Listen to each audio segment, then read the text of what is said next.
Ibu menghadapi berbagai keputusan nanti yang di ketika itu contohnya ada yang benar dan benar gitu, cara menghadapinya gitu. Seperti tadi kita akan menemui masalah benar dengan benar. Benar dengan benar berarti apa? Tentu keduanya benar, sama-sama kita harus ini benar-benar. Tetapi kita harus tahu manakah yang paling benar. Artinya manakah yang paling dibutuhkan, dalam jangka apakah untuk diselesaikannya, atau demi jangka panjang atau jangka pendek benarnya. Nah itu harus kita bisa milih.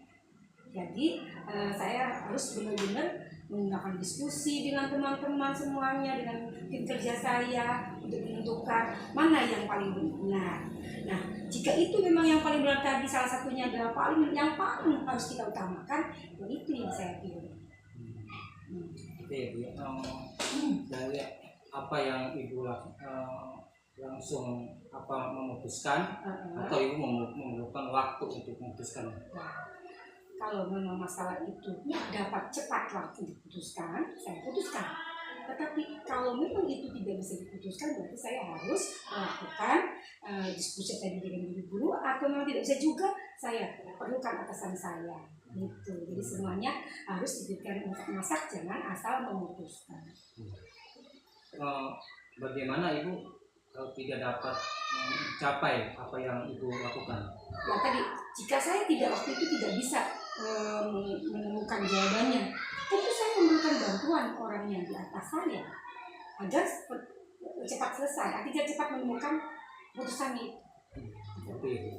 Terus akankah bagaimana untuk supaya Ibu memutuskan yang dapat Ibu terima? Maksudnya dia bisa menerima bagaimana apa? Maksudnya gitu. Bagaimana itu supaya dia menerima ya. Nah itu kadang memang begini Pak, kita harus bisa memberi keyakinan kepada orang tersebut atau tidak orang yang memilih tersebut, kita yang memilih. Misalkan ini biasa kami, orang itu menerima atau tidak, kita harus memberi keyakinan bahwa inilah yang terbaik buat kalian atau buat bapak ini atau buat sekolah kita. Jadi harus dapat meyakinkan. Jadi Ibu hanya merupakan keputusan itu merupakan tadi beberapa faktor yang harus kita pikirkan sebelum kita memutuskan. Tadinya apa ya, belajar dari diskusi, biasanya kata berpakar, kemudian orang yang kita beri keputusan tadi, misalnya dia tidak hanya saja kita harus belajar meyakinkan dia bahwa beginilah putusannya ini. Supaya dia benar-benar yakinkan dia. Ini hasil terbaik. Terima kasih Bu ya. Alhamdulillah Ibu sudah memberikan suatu jawaban yang terima kasih juga. Terima kasih Bu ada waktunya. Saya ucapkan assalamualaikum warahmatullahi wabarakatuh.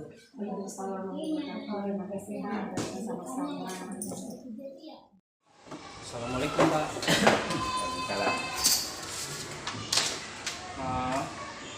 Saya hari ini mengadakan wawancara pada Bapak dalam tugas saya. Semoga Bapak dapat memberikan suatu masukan buat saya juga. Jadi Pak ya, bagaimana modal penerapan yang Bapak lakukan selama menjadi kepala sekolah dalam meningkatkan mutu pendidikan? Model. Terima kasih sebelumnya Pak Arif. Kita langsung saja mencoba untuk menjawab beberapa hal yang perlu saya jelaskan. Mungkin ya, model-model terutama model penerapan di lapangan sekolah ini yang pertama meningkatkan kompetensi guru. Itu dari beberapa macam aspek, bukan saja dari pengetahuan, kemudian cara-cara untuk menerapkan pembelajaran kepada anak yang intinya tujuannya adalah untuk keberhasilan dalam pembelajaran. Kemudian yang saya programkan juga adalah supervisi dan evaluasi. Ya tentunya itu harus secara berkala ya. Kalau memang itu diprogramkan di rencana tahunan itu sudah ada dan memang itu sudah kita laksanakan untuk peningkatan kualitas dan mutu sekolah pendidikan ya, yang di sekolah kita. Kemudian ada lagi yang disebut dengan iklim sekolah yang kondusif, artinya yang aman, tertib dan sesuai dengan harapan. Artinya tidak ada hal yang di luar dari perencanaan dan bahkan tidak ada hal yang tidak kita harapkan. Dan kemudian ada hal yang lain juga, mungkin termasuk membangun hubungan dengan orang tua, kemudian dengan hubungan orang tua dan masyarakat. Kemudian juga yang tidak kalah pentingnya untuk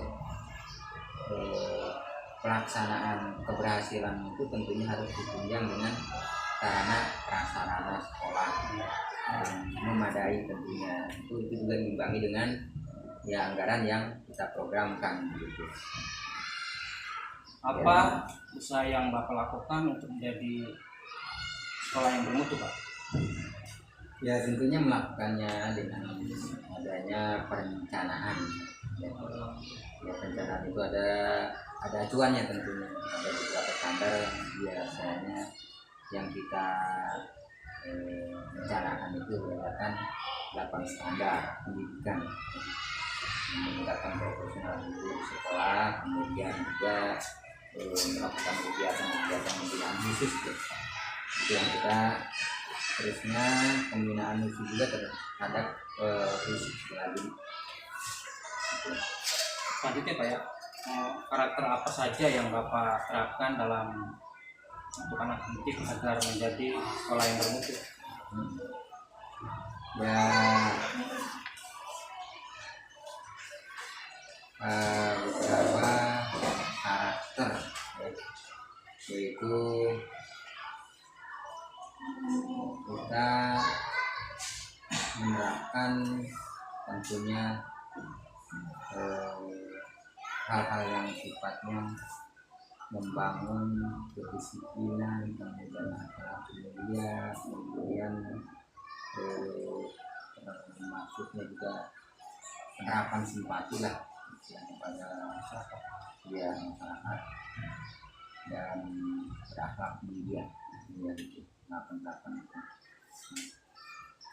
Kemudian penerapannya kita juga memberikan pesan moral, jujur, kemudian kasih sayang bersama, saling menghargai, sopan santun. Itulah karakter yang kita usahakan bangun untuk penerapan terhadap anak-anak. Selama menjadi kenapa Bapak memberikan atau mengambil karakter itu dan tanggung jawab yang menjadi sentral perhatian Bapak? Ya karakter itu yang penting bukan sifat yang menunjukkan simpati terhadap orang lain yang perlu diterapkan terhadap anak. Artinya perhatian itu kita perlu agar kewibawaan, kemudian juga akhlak mulia itu bisa dilihat dan berdasar pada sikap yang baik.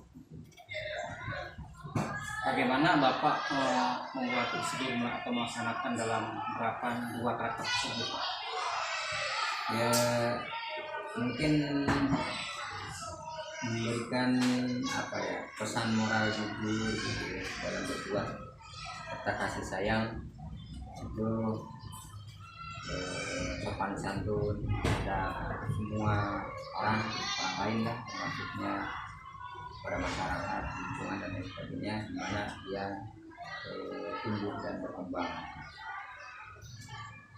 Bagaimana Bapak untuk mengarahkan pada bawahan Bapak ya, seperti guru gitu kan, atau karyawan yang di sini gitu kan di tempat masalah pimpinan yang Bapak pimpin terhadap program ini Pak?